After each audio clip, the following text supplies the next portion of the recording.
Ja, wir sind heute hier. Ich finde das ein cooles Motto. Denkapparat an und Bibel auf. Und dann kommt noch dazu, dass wir auch unser Herz aufmachen, weil ich glaube, Gott will jedem von uns heute etwas mitgeben, etwas in unser Leben hineinsprechen. Ich habe einen Bibeltext dabei. Ich habe keine Ahnung, was Gott zu euch ganz persönlich sprechen will, aber er kennt euch ja. Und er hat etwas bereit. Und deshalb, Denkapparat an, Bibel auf, Herz auf. Und achtsam sein, wo das Gott einem etwas ins Herz hineinlegt. Wir schließen heute diese Serie ab. Jesus kommt wieder. Damit schließen wir natürlich nicht das Thema ab, weil das ist eigentlich der Fokus, der uns als Christen auszeichnet. Wir leben auf diesen Moment hin, wo wir diesem Jesus begegnen können. Und wenn es etwas gibt, was ich mir wünsche, dass ihr aus dieser Serie mitnimmt, dann ist es genau dieser Gedanke. Wir sind gestartet, vielleicht erinnert ihr euch an dieses Bild, das Bild der Geburt. Wir haben gelesen von Jesus, von der Geburt, von den Wehen. Und das Ziel ist dann die Geburt, eigentlich etwas Wunderschönes, neues Leben, das entsteht, etwas, worauf sich alle freuen, wenn es endlich passiert oder soweit ist. Wir haben ein anderes Bild gehabt, das Bild von der Feige. Jesus sagt, ja, wenn der Frühling kommt und ihr die Knospen seht, dann denkt an den Sommer. Weil dann kann man die Feigen ernten, da gibt es reiche Ernte. Oder ein anderes Bild, das wir besprochen haben von der Lampe. Die einen, die bereit sind, mit Licht in der Lampe, andere, die nicht bereit sind. Und was passiert mit denen, die bereit sind? Die gehen dann hinein ans Hochzeitsfest. Auch so ein schönes Bild, oder? Die Geburt, die kommt, die Feigen, die man essen kann, Ernte, ein Hochzeitsfest, das man feiert. Alles wunderschöne Bilder, die uns sagen, auch wenn die Zukunft turbulent sein könnte, das Ziel vom Ganzen, das ist das Beste, was es gibt, nämlich, dass wir mit Jesus zusammenkommen. Wir lesen heute einen weiteren Text. Ich habe einen Titel gewählt, der Antichrist und der Hauch. Vielleicht denkst du jetzt, boah, das tönt ja spektakulär, oder du denkst, ja, jetzt müssen wir heute einen Morgen lang uns mit so einem Antichrist irgendwie auseinandersetzen. Was ist das denn für eine verrückte Gestalt? Aber ihr werdet schnell merken, auch in diesem Text schon wieder, immer wieder geht es darum, um diesen Moment einmal mit Jesus zusammen sein zu können. Also das ist ein roter Faden, das zieht sich hier hindurch, auch in unserem Text.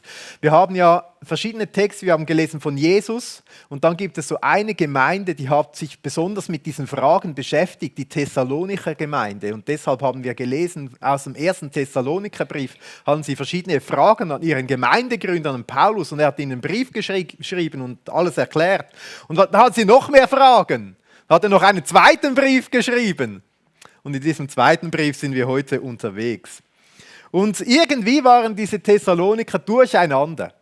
Irgendwie sind Leute gekommen, die haben denen gesagt, ihr habt es im Fall verpasst. Jesus ist ja schon gekommen. Habt ihr es etwa nicht gemerkt? Und die waren ganz durcheinander und wussten wahrscheinlich nicht, was sie mit all dem anfangen wollen. Die waren verwirrt. Und vielleicht im Hintergrund auch, es ist nicht nur irgendwie blödes Geschwätz oder so. Es gab in der damaligen Zeit verschiedene so Ereignisse, historische Ereignisse, wo man wirklich denken könnte, ui, was passiert hier in der Welt? Hier ist irgendetwas im Gang, das ist außerordentlich. Kurz bevor Paulus zu seiner zweiten Missionsreise aufgebrochen ist, da gab es diesen römischen Kaiser, den Kaiser Gaius Caligula, ganz richtig gesagt. Und der hat selber sich als Gott verehren lassen, wie das sowieso üblich war für die römischen Kaiser. Oder? Aber auch der hat gesagt, ich verehrt mich als einen Gott. Und wenn wir heute über so Gestalten nachdenken wie einen Antichristen, ein Mensch, der sich als Gott verehren lässt, der das Göttliche wegtut und sagt, ich bin Gott. Und dieser Kaiser Gaius, der ist sogar so weit gegangen, dass er im jüdischen Tempel eine Statue von sich selbst aufstellen ließ.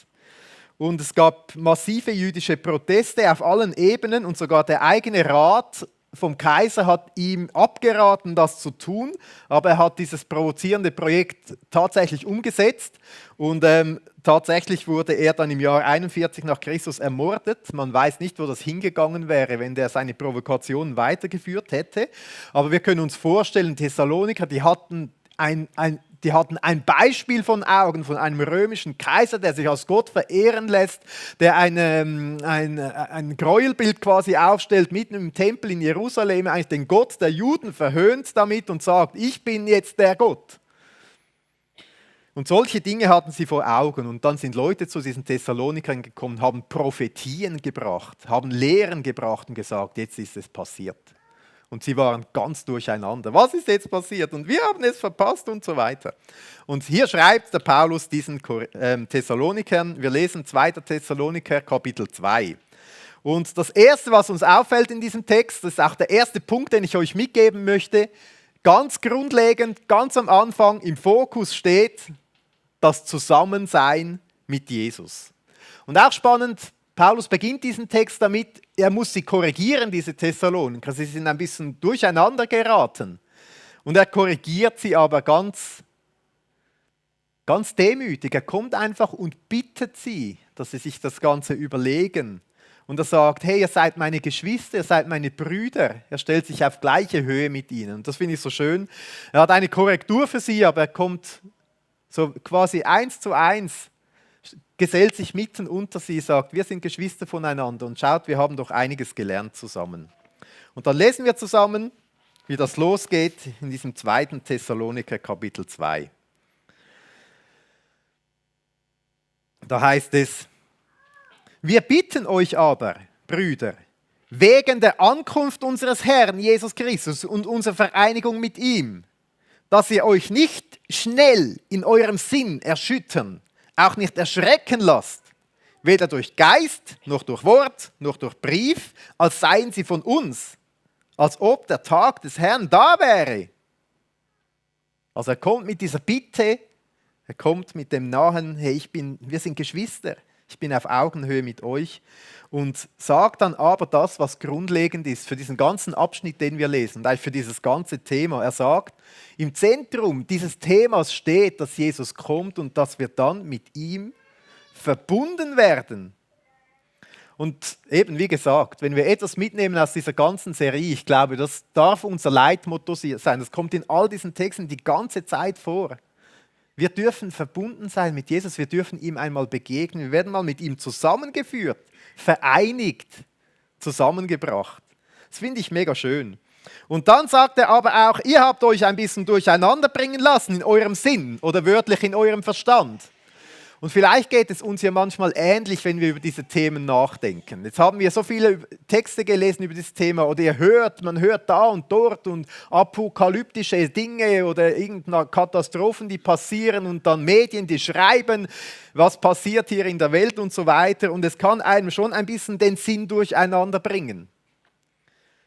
Und Paulus sagt, lasst genau das nicht zu. Also eigentlich ruft er uns auf, mit unserem Verstand nachzudenken. Ich finde das noch ermutigend. Manchmal denken Leute, ja, Glaube hat nicht so viel mit dem Verstand zu tun. Aber Paulus macht genau das Gegenteil. Er sagt, braucht bitte euren Verstand. Lasst euch nicht einfach von allen diesen Dingen mitreißen. Und bei diesen Thessaloniker waren es noch hochgeistliche Dinge. Also er sagt, da irgendwie ist etwas passiert, das hat durch Geist haben sie davon gehört. Also Leute sind gekommen und haben gesagt, ich habe vom Heiligen Geist, vom Geist habe ich Prophetien. Hört mal, das ist schon lange passiert, ihr habt es verpasst. Haben irgendwelche Dinge erzählt. Und die Thessaloniker haben das einfach angenommen und gedacht, uiuiui. Und es gibt vielleicht Leute unter euch, die sagen, ja, das ist ja heute genau gleich. Wenn Leute mit Prophetien kommen und so weiter, muss man halt nicht so genau hinhören. Besser, man nimmt das Wort und die rechte Lehre. Spannend aber, dass auch Leute gekommen sind, die haben durch Wort oder durch Lehre diesen Thessalonikern gesagt, hey Leute, es ist im Fall so weit und sie sind wegen der Lehre, wegen dem Wort ganz durcheinander geraten. Dann fragen wir uns, ja, was sollen wir denn noch nehmen? Was sollen wir denn machen? Und sogar durch Briefe, als seien sie von uns, sagt der Paulus. Also da hat es Leute gehabt, die haben gefälschte Briefe dieser Gemeinde geschickt, so getan, als wären sie der Paulus. Und das hat sie wahrscheinlich noch völlig durcheinander gebracht. Und das, was mich eigentlich ermutigt hat, ist, das gibt es alles heute auch. Es gibt Leute, die kommen, die sagen, ich habe eine Prophetie. Wenn ich auf YouTube gehe, da kann man eingeben, da kommen 1000 Prophetien von Leuten, was sie alles für Prophetien haben können. Ist das schlecht? Ist das gut? Gott redet auch heute zu uns Menschen durch seinen Heiligen Geist. Dann stelle ich auch YouTube ein und habe 1000 Lehren aus dem Wort, wo Leute lehren, wie das sich alles verhält und so weiter. Auch das kann uns ganz durcheinander bringen, oder? Gefälschte Briefe, weiß ich jetzt nicht. Das geheime Evangelium, manchmal kommen schon solche Dinge, oder? Und dann sagt Paulus, lasst euch von dem allem nicht durcheinander bringen. Kurz vorher im 1. Thessaloniker hat er ihnen gesagt, prüft alles und das Gute behaltet. Also ja, hört es euch ruhig an, aber prüft es dann und das Gute behaltet. Das heißt, wenn Paulus zu ihnen gesprochen hat, wie wir noch sehen werden, hat er aus der Bibel ihnen gelehrt, aus dem damaligen Alten Testament, was sie hatten. Heute haben wir das Neue noch dazu. Wir dürfen das nehmen und prüfen. Und im 1. Johannes 4, Vers 1 heißt es, Geliebte, glaubt nicht jedem Geist, sondern prüft die Geister, ob sie aus Gott sind. Denn viele falsche Propheten sind in die Welt hinausgegangen. Hieran erkennt ihr den Geist Gottes. Das finde ich noch recht cool. Jetzt kommt eine ganz einfache Formel, wie man relativ einfach solche Dinge prüfen kann. Jeder Geist, der Jesus Christus im Fleisch gekommen bekennt, ist aus Gott. Also ich kann einfach die Prüffrage stellen. Das, was ich gehört habe, bekennt es Jesus als Mensch gewordener Gott, gestorben und auferstanden.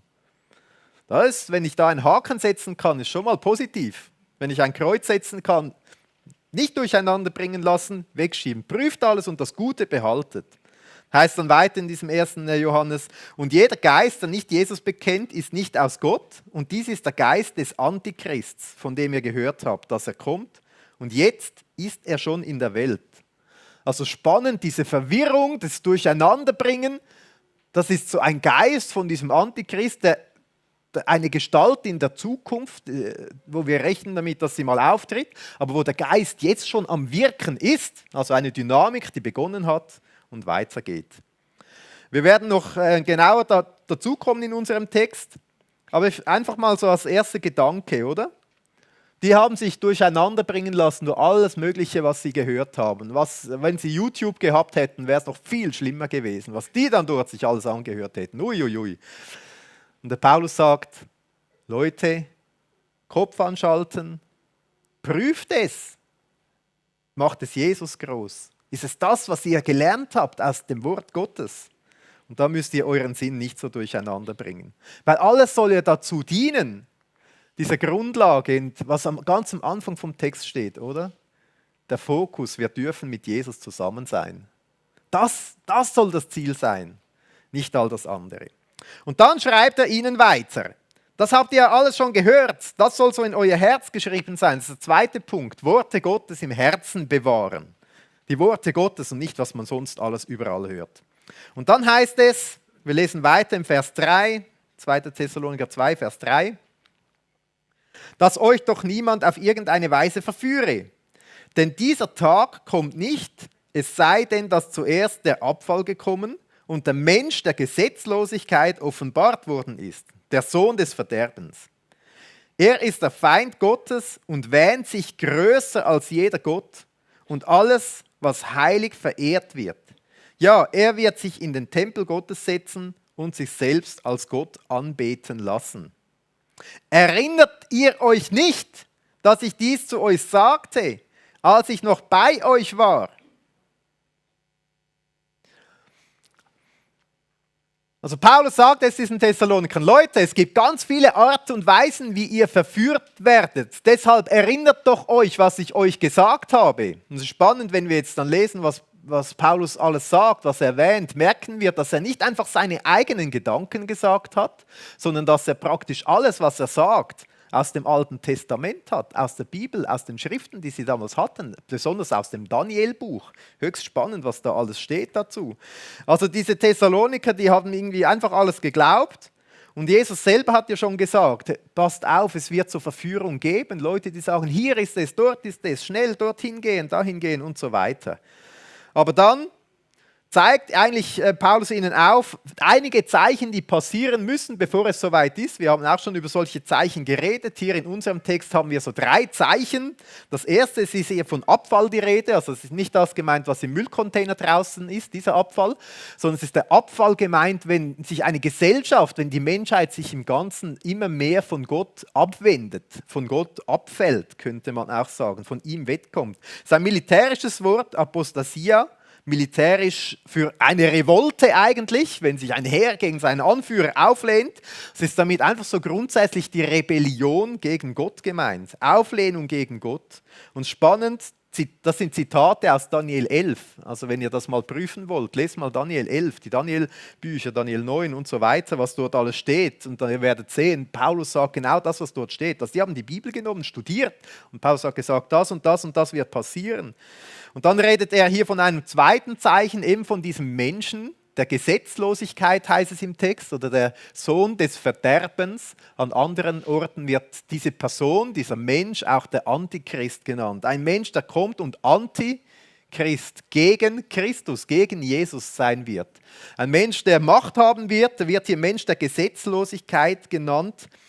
Damit ist nicht gemeint, dass das ein Mensch ist, der mal so schnell fährt und sich nicht an die Geschwindigkeitsbegrenzung hält, sondern der einfach grundsätzlich gegen all das, was von Gott gesetzt ist.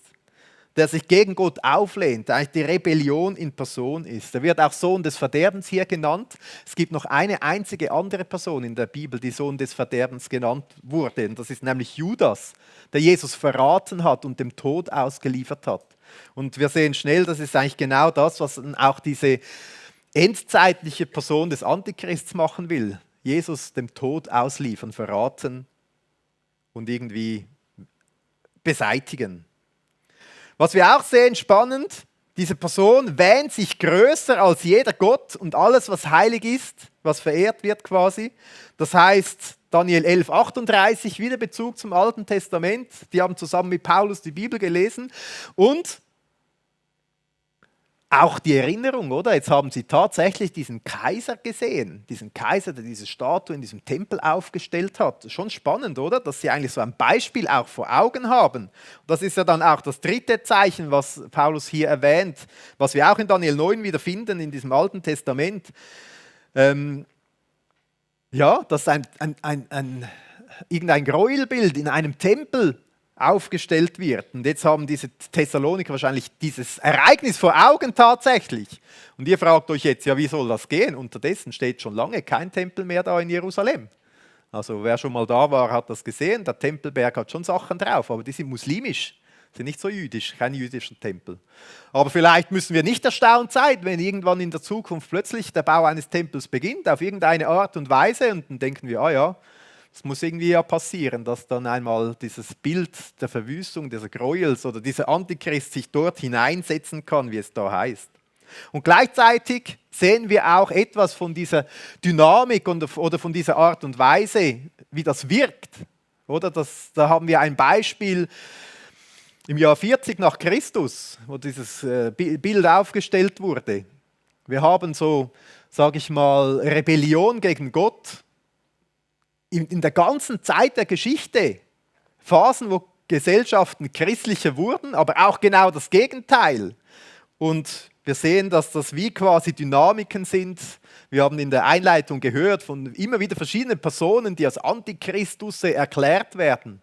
Aber tatsächlich sind das so wie einfach Dynamik, die sich entwickelt, Auflehnung gegen Gott, die immer größer wird. Es gibt einen Text in der Bibel, der spricht von den Antichristussen in der Mehrzahl. Also viele Menschen, Personen, die auftreten in der Rebellion, gegen Gott zu sein. Aber derjenige, der das dann ist am Schluss, das führt einfach dahin. Also das sind so ein Zeichen, die da sind. Und jetzt sagt ja dieser Paulus, Leute, schaltet den Kopf ein und erinnert euch, was wir zusammen gelesen haben in der Bibel. Es steht ja alles da, macht euch nicht ganz verrückt.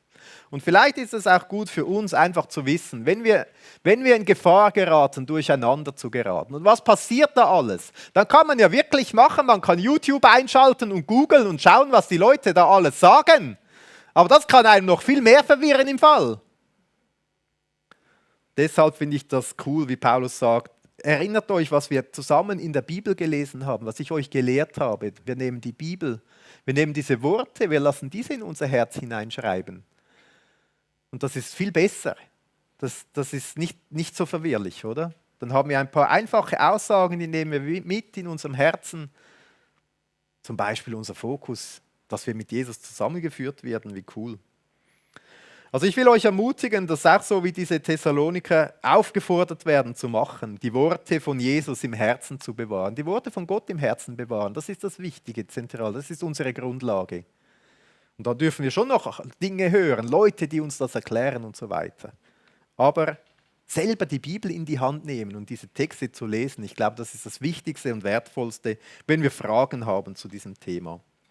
Und zum Beispiel etwas, was in unserem Text vorkommt, ist ja dann mega cool. Da wird nämlich geschrieben, was mit diesem Antichristus in der Zukunft dann einmal passieren wird, mit diesem Sohn des Verderbens, wo wir gelesen haben, mit dieser Person der Gesetzlosigkeit. Und da steht nämlich, dass Jesus, der kommen wird, siegen wird. Jesus Christus ist der Sieger. Und da wollen wir diesen nächsten Abschnitt auch lesen. Das ist noch spannend. Es wird hier beschrieben, dass bis Jesus wiederkommt, irgendetwas hält diesen Antichristen im Moment noch auf. Irgendetwas und irgendjemand. Das ist so ein bisschen ein Geheimnis unseres Textes. Ich habe ganz viele Auslegungen dazu gelesen und es gibt ganz viele verschiedene Meinungen, was das sein könnte, was dieses zerstörerische System diesen Menschen noch aufhält. In dem Moment, irgendwann wird das einmal weggetan, heißt es. Vielleicht, weiß nicht, ist es die Ausbreitung des Evangeliums oder die Gemeinde oder irgendwie der Heilige Geist, der durch die Gemeinde wirkt oder ein System von Gerechtigkeit und Ordnung. Spannend ist, dass der Paulus hier so schreibt, dass für die Thessaloniker, für die war das sonnenklar, wer oder was das ist. Auf jeden Fall wissen wir, es gibt etwas, das das Ganze noch aufhält und zum Zeitpunkt, den Gott bestimmt hat, sich dann offensichtlich zeigen und vollenden wird. Und da lesen wir jetzt weiter die Verse 6 bis 9, wie Paulus diesen Thessalonikern schreibt. Da heißt es, und jetzt wisst ihr, was zurückhält. Also eben, sie haben das gewusst irgendwie. Damit er zu seiner Zeit offenbart wird.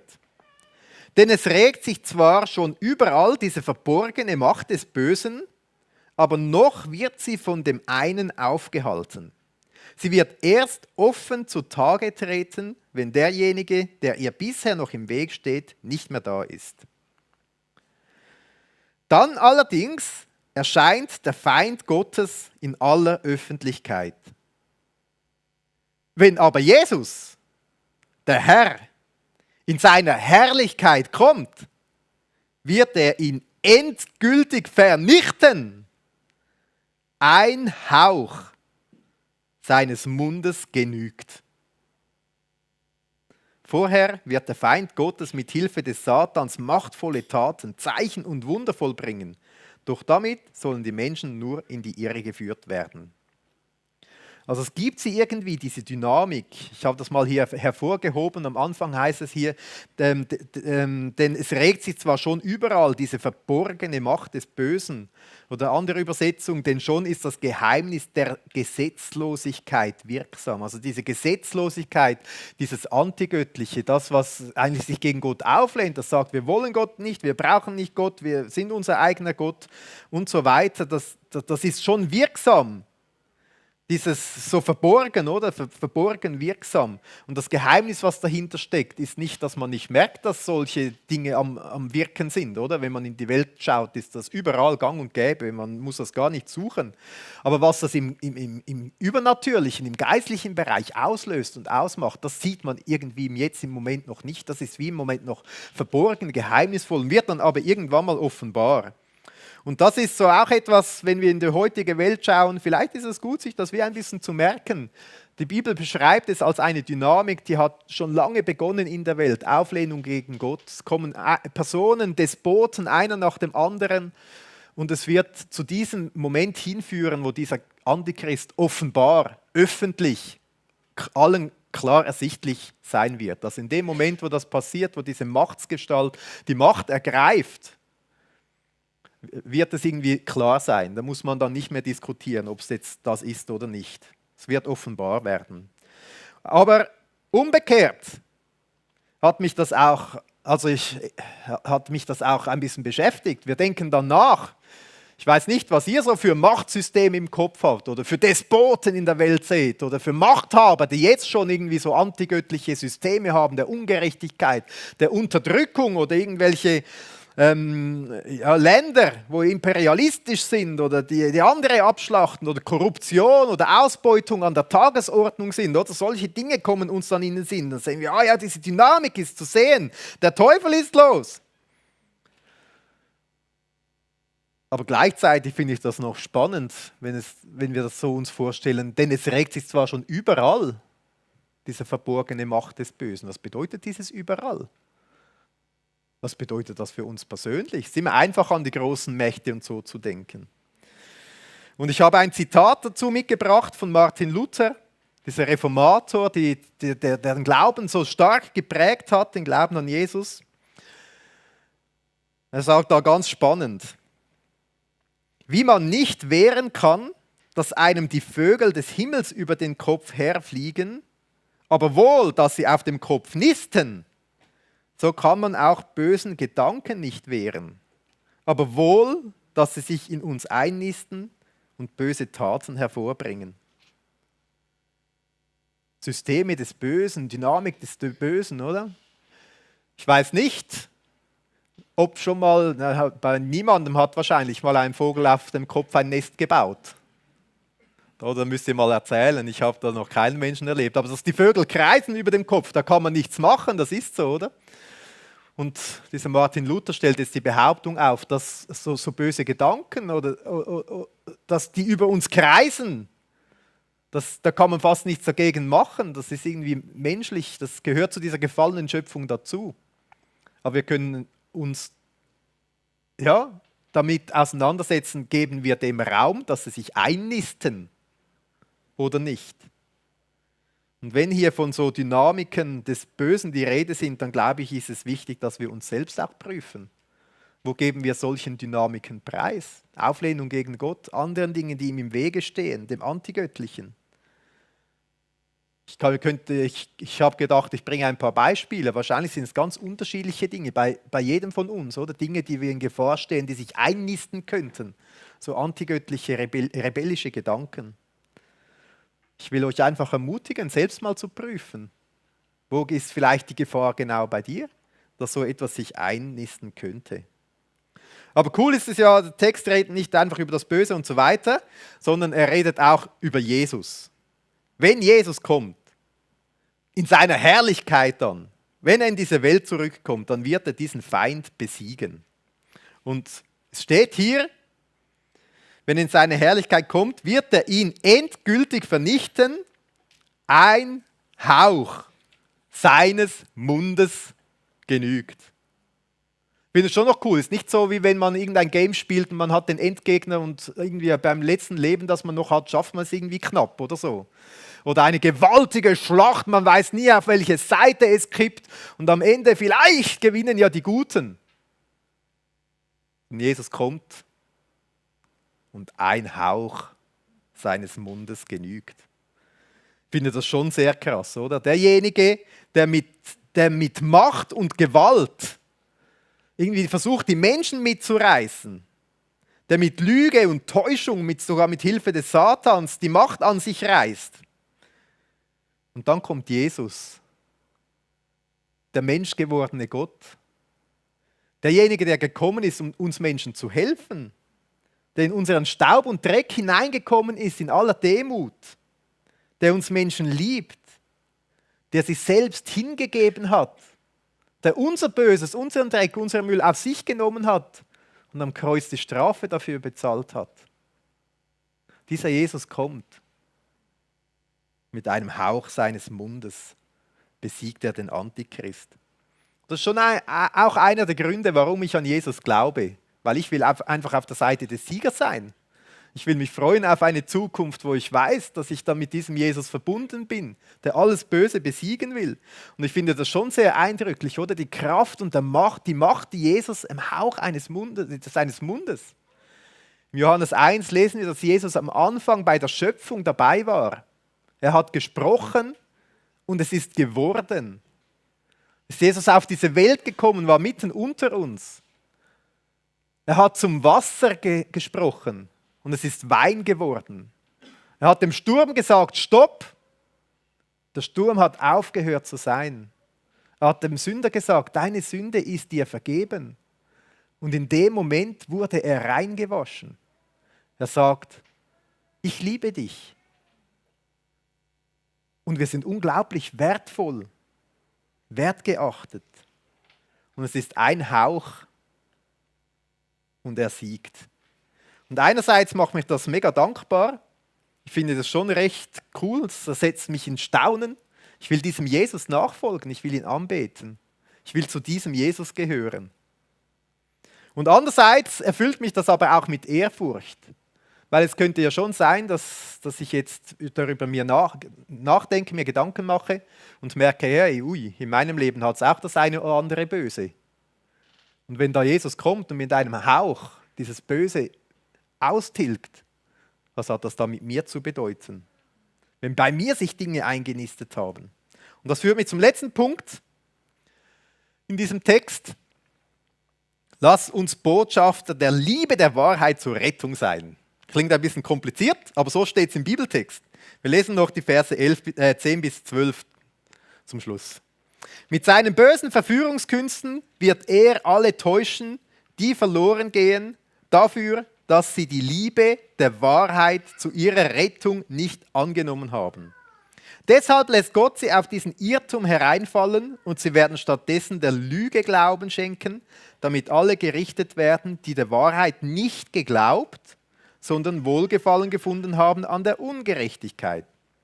Also es ist spannend, auf der einen Seite sagt uns dieser Abschnitt, dass es Menschen gibt, die entscheiden sich oder wollen mehr Raum geben der Ungerechtigkeit, dem Antigöttlichen, vielleicht letztendlich der Willkürlichkeit, auch der Sinnlosigkeit. Und es heißt sogar, dass Gott sie diesem Irrtum dann hingibt. Aber auf der anderen Seite zeigt uns der Bibeltext auch, dass es eben diese Botschaft der Liebe der Wahrheit zu ihrer Rettung gibt. Und ja, mit diesem Gedanken wollen wir diesen Text, quasi diese Predigt auch beenden. Was bedeutet das, diese Liebe der Wahrheit, der Rettung annehmen? Wenn da die Rede ist von annehmen, dann bedeutet das, wir können das aktiv machen, oder? Wenn das von der Liebe der Wahrheit, wenn wir in der Bibel lesen, Johannes 14, Vers 6, dort heißt es, Jesus ist die Wahrheit. Er sagt von sich, ich bin die Wahrheit. Das heißt, wenn wir Jesus, den Wahrhaftigen, aufnehmen, dann führt das zur Rettung. Zu einer Rettung, wovor? Ja, vor dieser Zerstörung des Bösen. In unserem Beispiel durch einen Hauch. Da dürfen wir Jesus all unser Böses, das sich eingenistet hat, abgeben.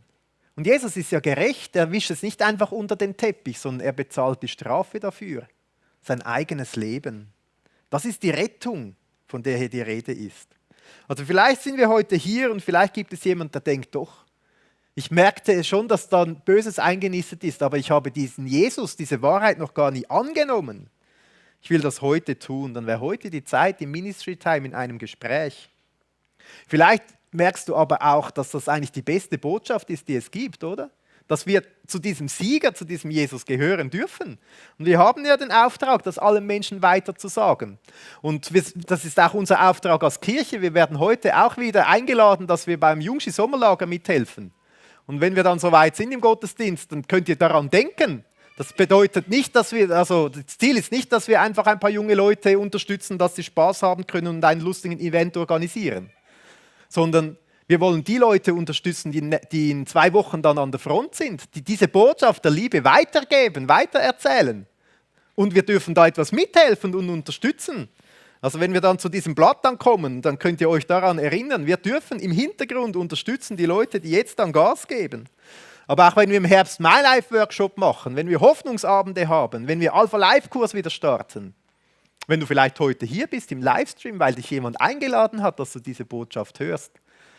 Ja, das soll auch eine Ermutigung sein. Wir dürfen Botschafter sein und diese Liebe, diese Botschaft der Liebe voller Wahrheit und Hoffnung und Rettung weitergeben. Was ist dein Punkt für den Schluss? Wir haben diese 4 Punkte, Botschaft weitergeben.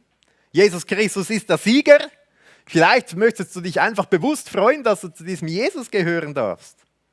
Oder die Worte, sich daran erinnern, nicht durcheinander bringen lassen, die Bibel zu nehmen. Oder der Punkt, wo wir gestartet sind, der Fokus, das Zusammensein mit Jesus.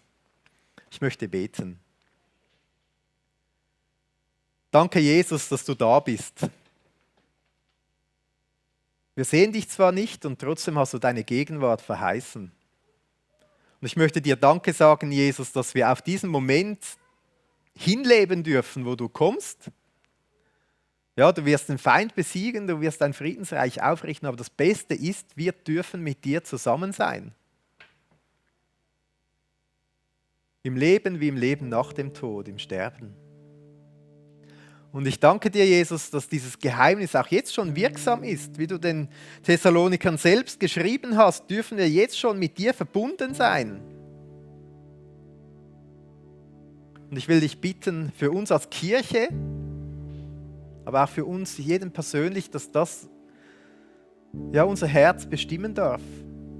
Dass wir mit dir verbunden sind und den Fokus darauf haben, dass wir mal mit dir in alle Ewigkeit verbunden sein dürfen. Dass wir dich mal von Angesicht zu Angesicht sehen dürfen.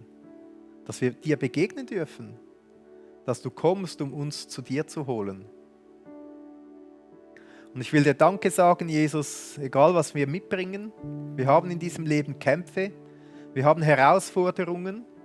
Wir haben Schwieriges. Aber wir sind mit dir unterwegs. Du bist der Sieger. Und manchmal sehen wir vor uns nur die Herausforderung. Dann wollen wir den Blick auf dich richten, der du alles in deinen Händen hältst. Manchmal sehen wir vor uns, ja, das Schwierige, das Unmögliche. Aber du, Jesus, hast den Sieg. Und das wollen wir auch aussprechen. Amen.